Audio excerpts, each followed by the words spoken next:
Hi and welcome. This is Aura Crown Presents the Empowered Podcast. My name is Tracy Nova, and I have a special guest with us today. She is my sweet soul sister. Her name is Veronica. She is a mindset and spiritual coach. She's a facilitator of sacred spaces, a Vinyasa Ashtanga yoga teacher, and she is also the founder of Empowered by Divinity, with her mission to help others become empowered by their own divinity, remembering their own truth of who they are, past their traumas and limiting beliefs.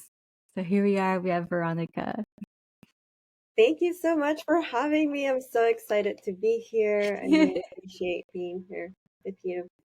Yes, thank you for joining and sharing your gifts with all of us. So Mm. Veronica, how about you tell us a little bit about how you got to where you are? Like how did you overcome all these things and and now you're here. Yeah. Thank you. Thank you. I'm really excited because I've never really shared my story in the way that I feel called to share today with you. So this is going to be first time for me sharing um, a little bit about what happened to for me to get to where I am today. Because really with the hopes, not it's not so much about me, but it's really with the hopes to um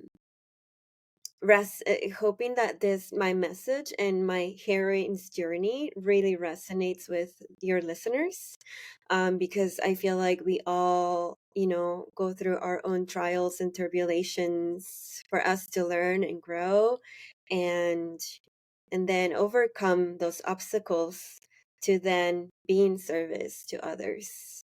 And in that process we find out our strengths, our skills, our our powers, our innate abilities to really um, share with the world, right? Because I really believe that we all came here with a divine purpose and a divine mission, and it looks different for everybody. And then we just get to discover those with those trials and tribulations that show up in our life, and then from that space, that's when we really feel like we finally know ourselves for who we truly are. Again, beyond the traumas, beyond the limiting beliefs, and beyond what this world will have us believe, who we are. And so for me, it all started back in Mexico. I was born and raised in Mexico, and I always had like this inner knowing that there was just so much more to life than what we were told. Um and and for some reason I always had this longing to find people that were like me, like-minded people, because I felt like I didn't fit in quite well with my family. Even though they were loving and caring and provided all my needs, I always felt like I was different in some ways. I grew up in a single parent household. My mom raised my brother and um, and even though my dad was not with us, I was in contact with him, and he lived in the States already. And then I knew that eventually I would be moving in with him to live with him, but I didn't know how that was going to look.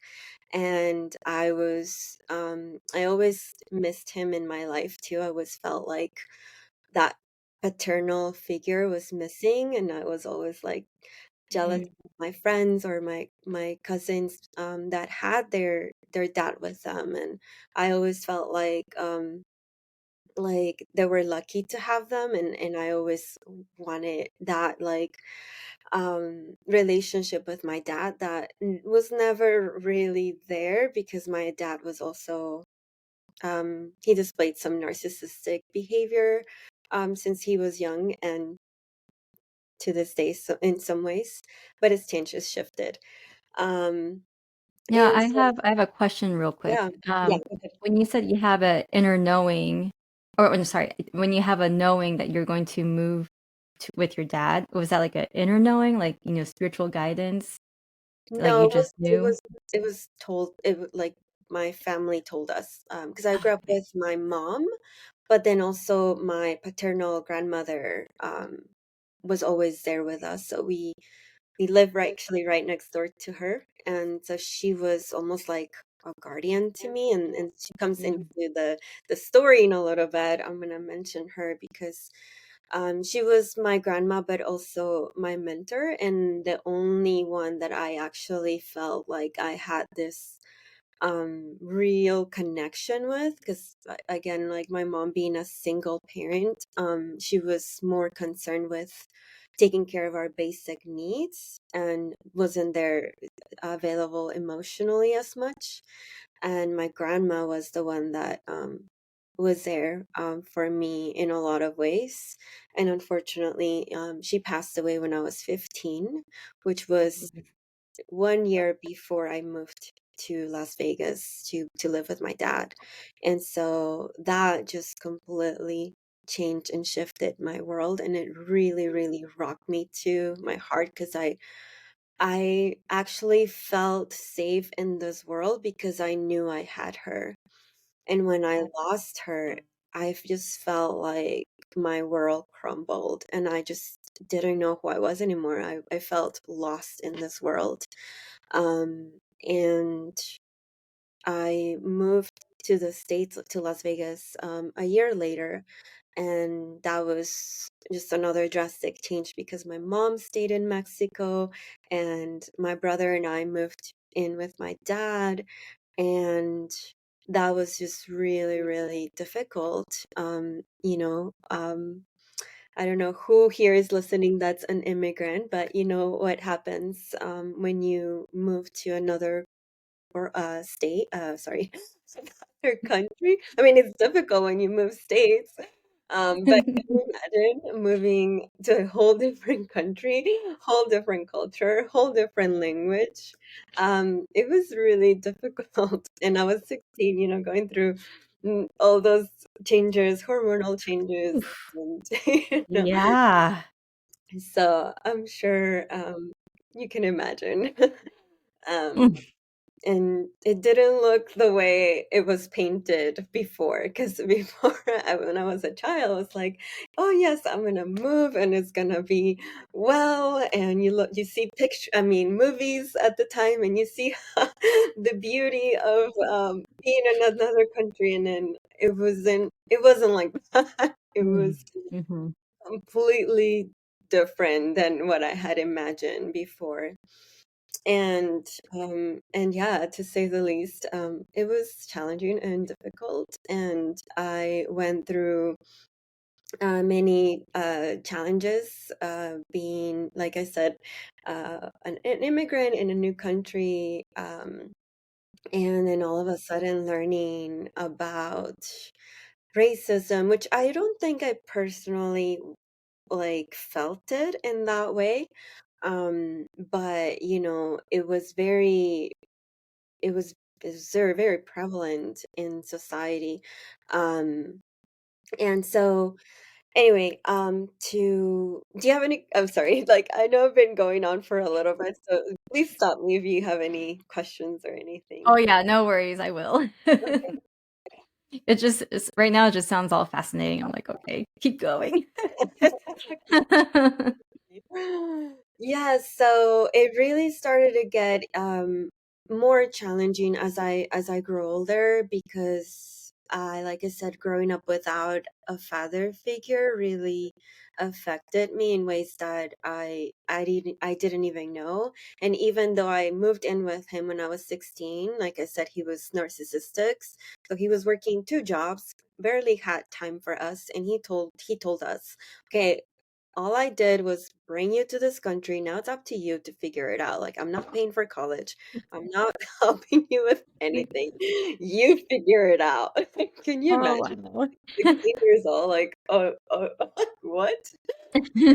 Like, I want to go back to Mexico. He's like, well, if you go back, you're on your own. Like, I'm not paying for anything else for you.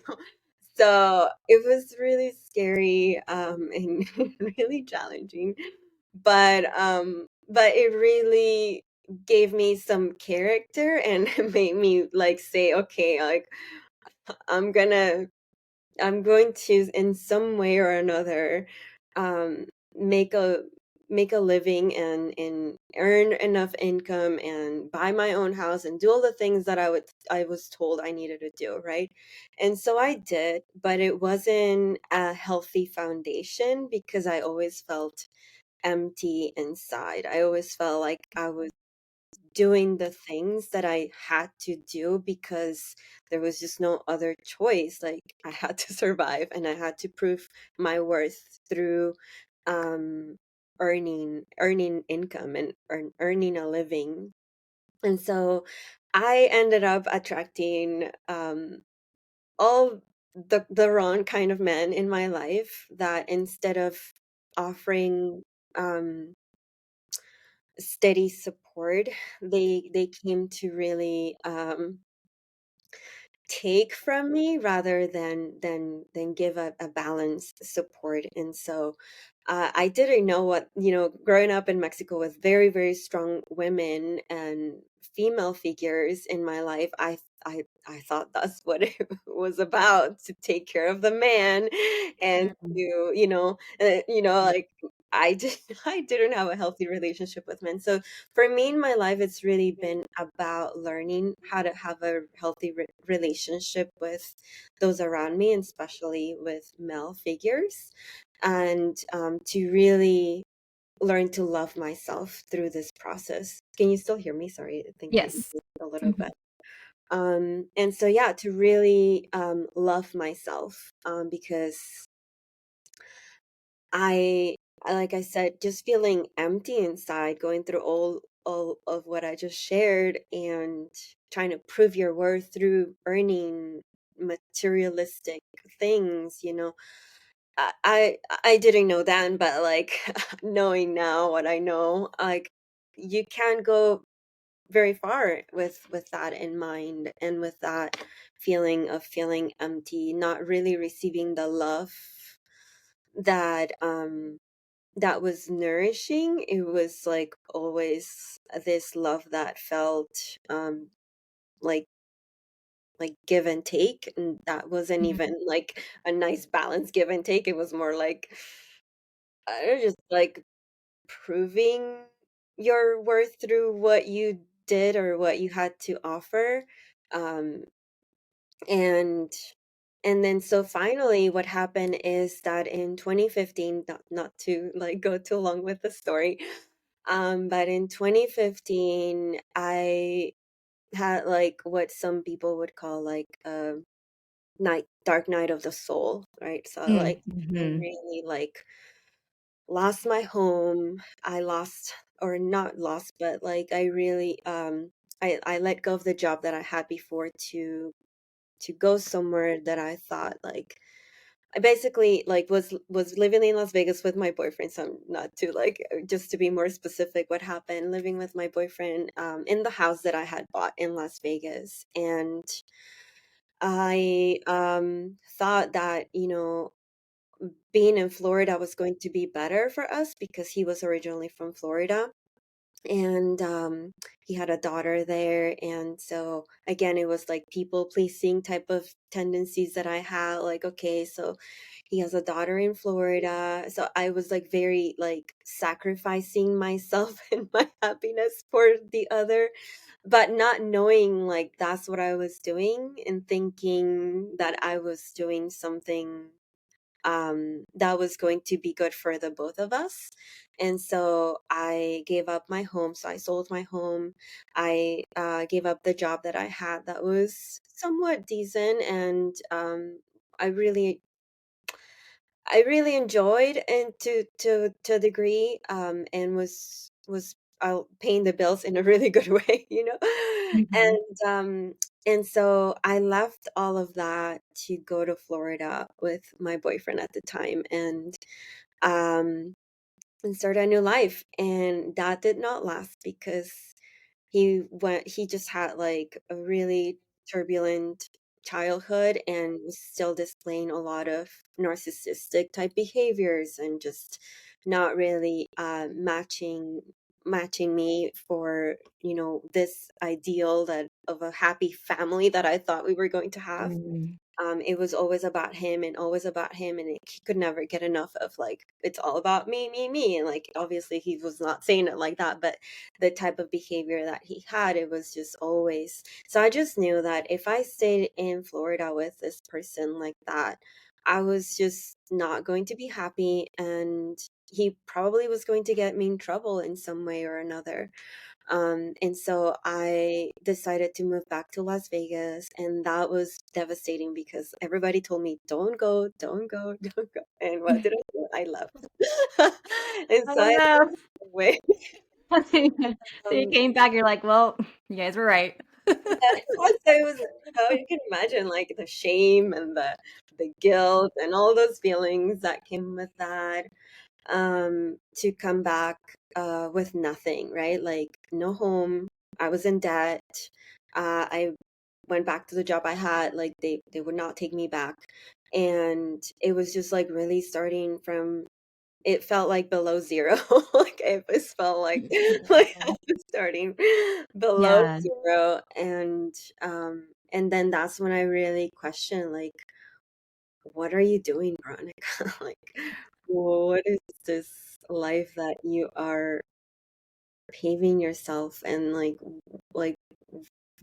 exactly like what do you want to do like with your life? You can't keep going like this, right? So like I started to really pay attention to those thoughts that I had in my mind that were always like you're not good enough. Um you're never gonna amount to anything, and nobody's gonna love you, and all this like negative thinking that I had. um and and then I had a coach at the time that I told him like I just always feel like I'm getting taken advantage of, and like men don't respect me for who I am. And um like, I didn't even wanna be a woman because I just thought, like, being a woman, that this was the also the limiting beliefs that I, um, inherited from my mom, that being a woman was hard, and, like, being a woman was, it meant that you had to sacrifice yourself, and, like, Mm. you're not Mhm. you you basically are not gonna be happy because it's all about sacrifice. And so I told this coach like I just felt like I don't want to even be a woman, and he told me like it has nothing to do with that. It has all to do with your mindset and your beliefs about who you are. And so I heard that, and like in some way I believed that, but it in another way was like really triggering to my ego because I was like, "What do you mean?" It's like I was like really in this victim mode, like, "Oh no, like I'm a Mhm. victim, this, and this," right? And so Mhm. it was time, and I really, decided I'm going to start to take accountability for myself and like really look at this belief systems that I have, and like yeah, and so really started um and it started with my health. That's the first step I knew I had to take, because at the time also I was dealing with a lot of gut issues, and just like I wasn't healthy. I always criticized my body. um I thought I was overweight, even though I wasn't really overweight, but Ooh. it was just I felt Mhm. like I was out of shape, and I would just like criticize my body. So I went into like trying to heal my gut and heal my body, and then Yeah, when so question, like yeah, with your mindset about your body and your looks, do you feel that maybe some of it triggered some of those symptoms like gut issues and things like that? I definitely think so. It was definitely, now looking back and with your question, thank you. I can see that how it. it there was so much anxiety and so much fear that I was going through. And it all starts in the gut, right? Like the gut is like our second brain. So Hmm. definitely I can see that. Well, I wasn't following a healthy diet either. I was eating a lot of sugar. Like food has always been like that coping mechanism. Mm. And so it was definitely more than just the food that I was eating. It was also emotional, as I was emotionally eating, um, and just not being healthy. Um, so yeah, and so I started there. I started with my body, and then all of the understanding that came with the foods that I was putting in my body, and then I all of a sudden it shifted from like being in victim mode to like I'm gonna do something about my health, right? And so um, I actually became a nutrition coach. So I enrolled myself into the Institute for Integrative Nutrition, and then I started from there. I started talking about health to others, and so I was working as a corporate health coach for a couple of years before the pandemic. And right when the pandemic hit, or a few months before that, in 2019, I got laid off from that job. But I knew that it was time. And so instead of it being like this tragic thing, like I had already been working on my mindset so much, and believing that things happen to me, or I'm sorry, for me, not to me. Like, and I knew that even though this bad thing was happening, like something good was coming. And then when the pandemic hit in 2020, I came across the Sophia Code, and this book has really just opened my mind to so much more. Um, and I was asking for this guidance because that feeling that I talked about at the beginning of feeling different and like this Mm. longing, like never truly went away. But when I found this book and the Sophia Code teachings, then it was like a remembering. And I remembered why I always felt like I didn't belong, and why I always felt different, and why it is that I am here. And then again, it was like a remembering. Just felt natural, to do this work, and work with ascended masters, work with the divine feminine to continue to heal my wounded feminine, and to really come home to me, to my body. And so it was years of preparation before that physically, but in 2020 was like a full integration of body, mind, and soul. Mm. And I love that. yeah, it was really beautiful. And then I became enrolled in the mystery school, and it was like 2 years of intense training, and to really, facilitate circles in a good way. You really go through teachings that are alike, being in an actual mystery school in ancient times, um, and in a modern way. And so that's why I love the teachings of the Sophia Code, because we're in a new age, right? Right. There's so many beautiful ancient teachings that still apply today, but a lot of them are, like for example, like we believe in like, or some cultures and some teachings believe that you reach ascension when you go outside of your body, and you reach this enlightened state that's outside of your body in some way, through like rigorous meditation practices and like just yogic practices. But the Sophia Code actually teaches that it's in your body, rooted in the body, rooted with the elements of this world, that that we are actually becoming more embodied and more enlightened beings when we actually, it's like this path of like descending down into the body, and actually like from that space, like we actually become more of who we truly are, not the other Yes. way around. Yes. Right?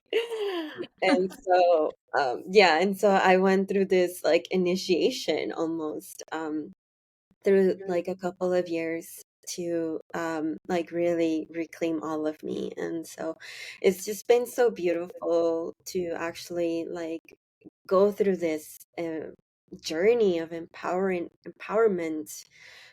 and then from this space, like I shared at the beginning, like now I can share with others what it's like to go through this journey that is going to look different, like I said, for everybody. We all have our own story and our own um codes of divinity, right? That Mhm. become uh awake and enlightened in the way that we're meant to, because of our darkness too, and those trials and tribulations, like I shared at the beginning. So yeah, that's a little bit of my story. Yeah, thank you so much for sharing. And I just want to rewind a bit and kind of like go through it. I do have some things in mind. So it's funny, I always hear a lot of people that are um, spiritually awakened or, successful now, however you want to see it, that they were always um, like they felt that they were different, right? Mm-hmm, That they're the black sheep of the family, mm-hmm, that there was something more to life than just school, work, have a family, right? mm-hmm, Um, and it's funny because I had that too. mm-hmm, And, being a little girl, like, I was like, "What is this feeling?" You know? I was like, "I'm not supposed to just go to school. Why is everyone just going to school and work and, being married to someone that they don't wanna be married to?" Things like that. Like, this doesn't make sense, and I remember being 6 or 7 years old thinking that, and I felt very different too. mm, yeah, Very different, my family. And yeah, I feel like a lot of the pioneers, people in the front line, like opening up this awakening, right? This ascension portal, like they're the ones that felt different. And they came in, their soul came in with that remembrance to mm-hmm, have those missions to awaken others as well. I right, think that's just so beautiful. And I hear that all the time. Like, I feel different. I've always felt different. I was like, mm-hmm, wow. There's something about like something very special about those group of souls. yeah, And the thing that where you grew up with your mom, but she couldn't be a mom, right? She mm-hmm, had to do both parts, be a mom and a dad.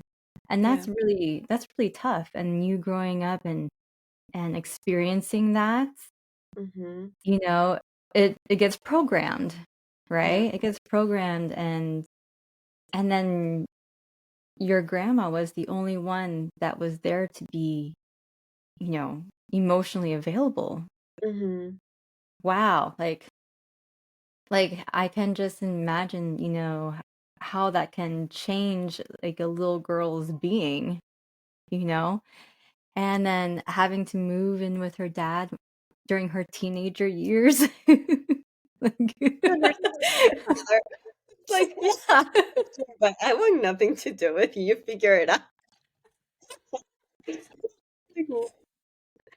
Yeah, that it and then your grandmother, you know, passing away and like going on to her next, step in her soul's evolvement is like before you having to move is almost like a hey, you gotta go through this. you know, you're going to go through these things and don't worry, but you'll be okay. and like that's what we tell that's what our souls tell us, right? Don't worry, you'll be okay. But then when we're in here, we're like, this sucks. I know. Why? Like, can Yeah, we just end this now? Yes, exactly. That's how I felt for a long time. Can we just end this now? What is Yeah. Mhm. And how long did your dark night of the soul, like how long was that? It's kind of hard to answer because I feel like it was coming even before I left. I, Mm. I was really just like not in a good place, and then once I was back, it was like like I remember moving in with my friend that was renting a room for me at the time, and I was just crying like what the fuck did I do? Sorry. You're good. Like, like, what is happening? And then she's like, "Well, it's okay. You're gonna figure it out. It's all good." She was a tough Hungarian friend. I was like, "You got this." Um, and yeah, I want to say at least a year of like just like feeling just like really lost and confused and like not really wanting to be here. Like, it's like, what did I do? But Yeah. even then, it was like pretending that I was okay, right? Because like I couldn't like really show how devastated I was inside because everybody told me don't go, and so like I was so ashamed, and I just carried this big feeling of guilt and just like we have a saying in Spanish that's like "Trágame tierra." It's like, "Earth, please swallow me." Like, I felt like that Oh, no. the whole time. Um, and then but you know what? Like, that really forced me to, like I said, look within and start practices that help me heal, and so I'm grateful for that time too. That's when I started meditating, that's when I started to eat healthier and, it slowly, slowly, slowly get myself out of that funk. Mm. And I had amazing support, like, that's something that I've always been lucky to have that, even though my family, like, we have different worldviews, they've always been really supportive, and also amazing friends like my friend Zita, which, she was amazing at, help me, support me. The support that I had Oh, yeah, there was you go. yeah, it was like really amazing to have my family support me still, and like, um amazing friends also that just provided help and support, and so that helped a lot. Mm. Yes, definitely. And so what was it about the Sophia code that was there something in there that you can share about that was very eye-opening? Yeah, like I just always had this questions like if if God is there, because like for some time during all of this, I even lost faith in God. It's like really questioning, is there a God? uh and and it, I I I want to say that my story, I think it's very um like I didn't really have much connection to the earth or to animals. And so, like, even though I'm from Mexico, and you would think that, coming from other countries, like, you would have more of like connection to earth and connection to animals. Uh, Mhm. I didn't really, not even plants. Like, I lost my connection to the earth when I was very young, and then I didn't never had a pet in my life, and so I was very disconnected to nature. So with the Sophia code, it was like hope again. Like I could really feel that connection to God, because all of those questions that I had when I was young, like um for example, I always question, like, if God was, I mean, if God's still here, like, why isn't God still talking to us like he talked to people back in the times when Jesus was here or the Bible was written? Like, I'm not hearing anything about, like, God nowadays, you know? So, like I said, I was very disconnected from everything spiritual, you know? It was like I lived in the matrix. So that's why I wanted to preface this, because it's really important for the listeners to understand that, you know, if you're living a life like that, where you're just very disconnected to nature, very disconnected to God, in this ways, like, where you're really not uh like hearing anything about spirituality. Well, that was me back then. I think things have changed, you know. That was like more than 10 years ago. We're like we're much more open spiritually. um but it really gave me those answers, like, God is still talking to people here, even though, like, we don't hear the voice the voice of God, or ascended Right. masters, or anyone. Like, God is still working through us and for us, and in many ways. And I had this belief that it had to look a certain way, um, for me to believe in God. And then with the Sophia Code, like I said, all those questions were answered. Like, what? Like, God is still here. What first of all, God is not always talking to us the way we wanted to, but he's still working through us. And then three, like, the matrix that we live in finally made sense to me, because, you know, like you said, like, all these things that we encounter in this world, like, they're not normal. It's like like, did God want us to suffer in like this? Like, no, like, we live in a Yeah. matrix. Mhm. So that was huge for me to understand, like, what's darkness and what's the light, what's evil, what's good. And so it really just answered all my questions about the reality of this world, that we live in, that it's beautiful in many ways, but there's a lot of darkness here because we live in this matrix. Mhm. Yes. Yeah, definitely. I've always believed that, there was this world, which is like all the nature and, all the good things, the feel good things.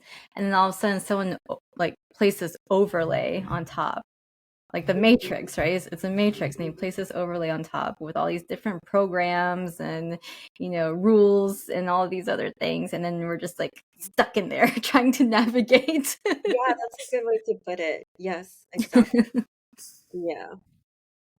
Yeah, and all of that finally made sense. Like, I had already been listening to it because I actually had an experience with ayahuasca in 2017, I want to say. So, that was like the very first time I had access to different codes, like sacred geometry. I was like, finally, like, when I saw sacred geometry, life made sense in a whole new way. Like, I was just like, whoa, mind blown. Like, there's sacred geometry and everything. And then from Yes. there, I could not stop seeing it in everything.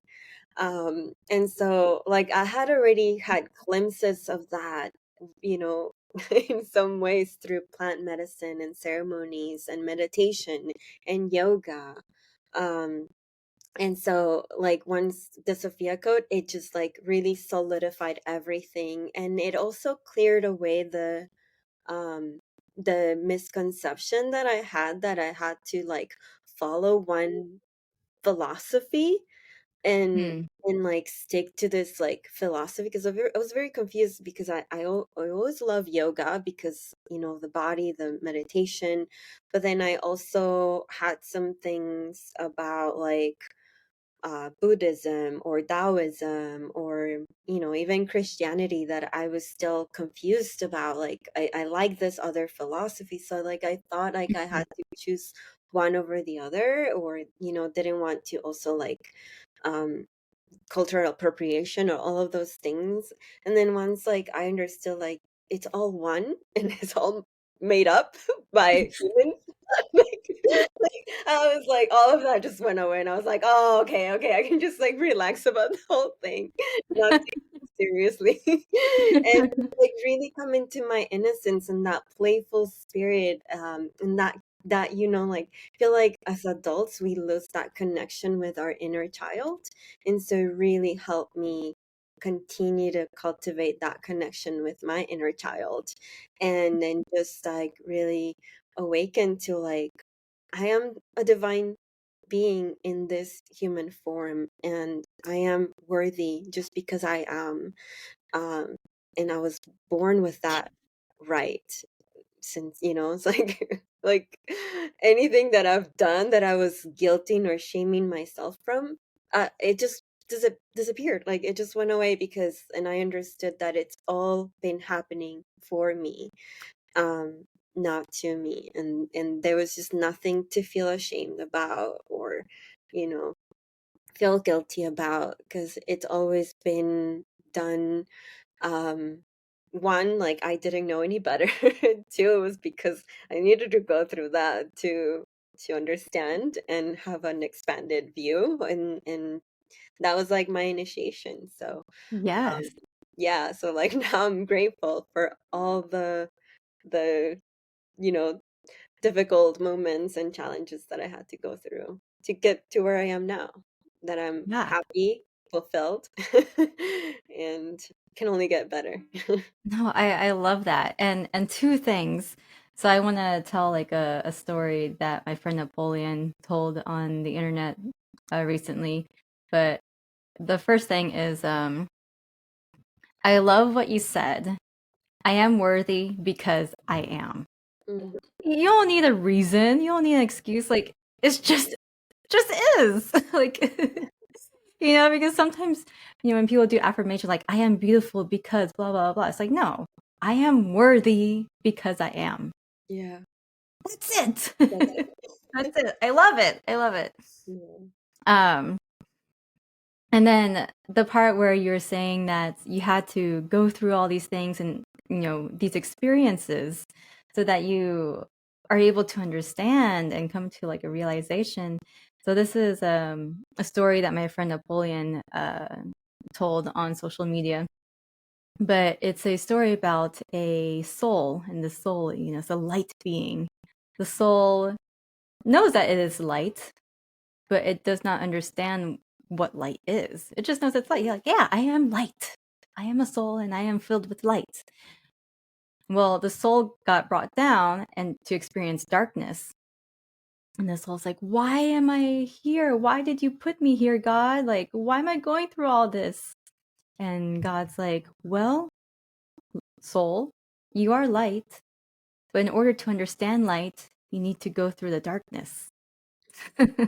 Yeah, Yeah, and so that soul came out like knowing what that soul is. Like I right. am light and this is what I am, Mhm. That's instead of just saying I am light, you know. yeah. Yeah, so that's amazing, like, we go through all these different experiences, but it's to come into an understanding, a deeper realization of Mhm. ourselves, our soul, our missions, Right. everything. Yes. Wow. So that was so beautiful, Veronica. Thank you so much for sharing your story. Yeah, Thank thank you. And do you have any plugs? Where can people find you? Do you have any upcoming events, products you're selling? Give us the good stuff. So I do one-on-one coaching. It's my, the way that I can help my clients just really transform, and just be on a path that they feel really confident and empowered to be in because they know who they are. So like my one-on-one coaching is always available, and you can reach me on my Instagram or on my website at empoweredbydivinity.com. My Instagram is also at empoweredbydivinity. And you can also or anyone can also submit an application for my upcoming Sophia Circle journey. Those are typically in group. I don't have one scheduled yet, but I'm always taking applications so that when I know when I'm having the next one, which will most likely be in person. So if you're in Las Vegas, you're in for a treat. And if you are not, I always have them online. I've actually started facilitating the circles in 2021 online and have been ever since. So it's just been very beautiful to witness all the amazing, beautiful beings, courageous beings that have gone through this journey to like fully awaken into their own divinity. Um, since then. So it's been wonderful. And then what else? I have been facilitating sound baths and yoga, and this has been a recent offering where I get to shine all my gifts in one room, in one space, in one event. So we've been doing yoga with sound healing and chakra activation, where I infuse some of the mindset work that I do, where we're not just like having those affirmations, but we're like working through like letting go of what no longer serves to like bring in bring in those new affirmations to ground them in your body so that they feel really, really in alignment. And if you know you're not there yet, we can always do the one-on-one work to help you dissolve and dismantle those limiting beliefs that are no longer serving you. And I think it's a daily thing, you know, like I'm not gonna say like, oh, I don't have any limiting beliefs now to work with. Like I think it's like just like showering every day, right? Like you every day just check yourself, like you have this thought come up and it's like, oh, okay, thought, like you're not serving me anymore. How can I like shift that and work Yeah. through that so like we can let that go. So yeah. Um that's the work that we're in, and that's how you can find me or anyone else can find me. To yeah, look into my work. And I do have some products. I have facial serums that I've been making for self-care because my brand is all about empowering ourselves through our divinity and through self-care, right? Self-care rituals. So the facial serums come into that, as well as hand creams and some rollers that are anointing oils to use at your altar space to set an intention and create ritual practices that help you feel empowered and feel beautiful in every day in what you do and who you are. Yes, I love them. Like I had the facial serum and I used it all up. It's so good. I love it so much. And I have the roller and I have it sitting on my altar and Yeah, I put it on, before I'm about to do something, ritualistic. And yeah, it sets like this good intention. And you know what? Intentions are important. right. It's not just all woo woo or they actually set the path, Mhm. to what you're going towards. And yeah, having clear intentions like really helps manifest things and move things faster. Yeah, So yeah. yeah. It's like we're energy, frequency, and vibration, right? And that's what thoughts are. That's what, a clear intention is. This energy focused on this directed path that we know we're going to move into. And like something that I always teach is that, it doesn't matter to be attached, to like, oh, this must happen in this way. This is what I intend. And if it doesn't happen, I'm gonna feel really shitty that it didn't happen. Like it's not Right. like Yeah. that. An intention, you know that you're setting it, it's clear, and you just let it go for it to just guide you. And eventually, at its own time, just like planting a seed, it's going to grow at its own time. You continue to put the good soil in there, the water in there, and shining that light onto it. And just know, like it will grow into what you intend eventually. Oh yes, definitely. Definitely. I love it. So beautiful. And for all those that are listening or watching, I will have all of her information in the description. So you guys can click on those links as well. All right. Thank you so much, Veronica. Thank you, my friend. Thank you, sis. I love you. This is so wonderful. Yeah, just very grateful to have been provided with this space to share a little bit more about my story. Um, and yeah, just really, really Yes, grateful. thank you so much. I'm grateful for you sharing your story and being open to letting us all know and sharing your beautiful gifts with us. Thank you so much. Thank you. Okay.